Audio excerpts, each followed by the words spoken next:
അവര് അവരെന്നെ ബ്ലാക്ക്മെയിൽ ചെയ്തോണ്ടാ മോളോട് ചേച്ചിക്ക് അങ്ങനെ ചെയ്യേണ്ടി വന്നത്. എന്ത് എന്ത് പറഞ്ഞ അവര് ചേച്ചിയെ ബ്ലാക്ക്മെയിൽ ചെയ്തത്? ഞാൻ ചോദിച്ചത് ചേച്ചി കേട്ടില്ലേ? അവരെന്ത് പറഞ്ഞപ്പോഴാ ചേച്ചി അതിന് തയ്യാറായതെന്ന്? അത് അത് മോളെ, ഈ വിവാഹാർച്ചന മുടക്കുമെന്ന് പറഞ്ഞപ്പോ അവളുടെ കൂടെ സന്ധ്യയും കൂടെ ചേർന്നപ്പോ ചേച്ചിക്ക് ഒന്ന് രണ്ട് അബദ്ധങ്ങൾ ചെയ്യേണ്ടി വന്നു. അത് വെച്ചാ അവരെന്നെ കൊണ്ട് ഇതൊക്കെ ചെയ്യിച്ചത്.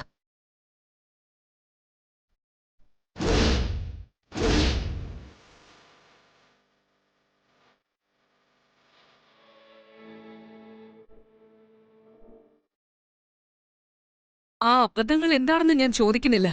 കാരണം ചോദിച്ചാലും ചേച്ചി ഇത് പറയാൻ പോകുന്നില്ലെന്ന് എനിക്കറിയാം. ചേച്ചിക്ക് പറ്റിയ അബദ്ധമാണ് എന്നെ ഈ നിലയിൽ എത്തിച്ചതല്ലേ? ഞാൻ ചേച്ചിയോട് പലതവണ പറഞ്ഞതല്ലേ ഇതൊന്നും വേണ്ടെന്ന്.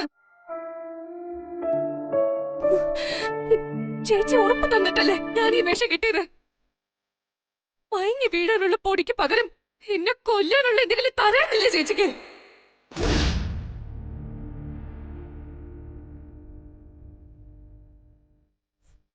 ഇങ്ങനെ നാണം കെട്ട് നിൽക്കുന്നതിനേക്കാൾ ഭേദം അതായിരുന്നു.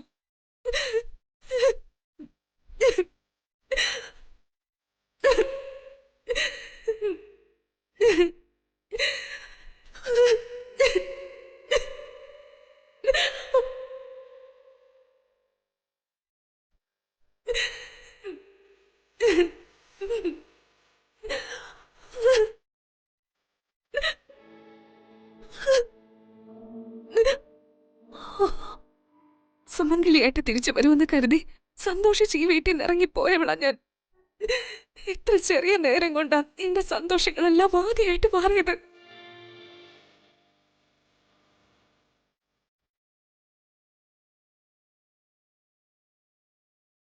സന്ദീപ് എന്റെ നേർക്ക് താലിയെടുത്ത് നീട്ടുന്നത് വരെ എനിക്ക് ഓർമ്മയുള്ളൂ. ചേച്ചിയാണ് ഇതിന്റെ പിന്നിലെന്ന് എന്നോട് പറഞ്ഞപ്പോ ചേച്ചിയോടുണ്ടായിരുന്ന ഇഷ്ടത്തിന്റെ ഇരട്ടി എനിക്ക് വെറുപ്പാ തോന്നുന്നത് ഇപ്പോ.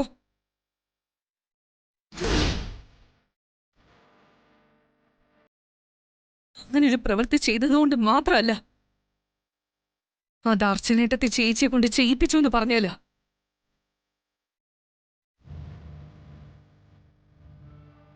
അവളിന്ന് രാവിലെ നമ്മുടെ മുഖത്ത് നോക്കി പറഞ്ഞതല്ലേ ഇത് നടക്കില്ലെന്ന്. അത് ഞാൻ വകവെച്ചില്ല. എന്റെ ചേച്ചിയെ വിശ്വസിക്കുന്നതിന് പകരം ഞാൻ അർച്ചനയെ വിശ്വസിച്ചിരുന്നെങ്കിൽ ഇപ്പൊ എനിക്ക് അവസ്ഥ ഉണ്ടാവില്ലായിരുന്നു.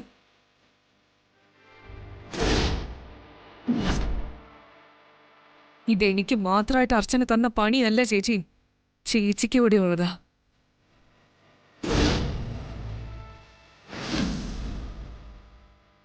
ആരാലും തകർക്കപ്പെടില്ലെന്ന് ചേച്ചി കരുതിയ സിംഹാസനത്തിന്റെ കാലുകള് ആടിത്തുടങ്ങിയിട്ടുണ്ട്.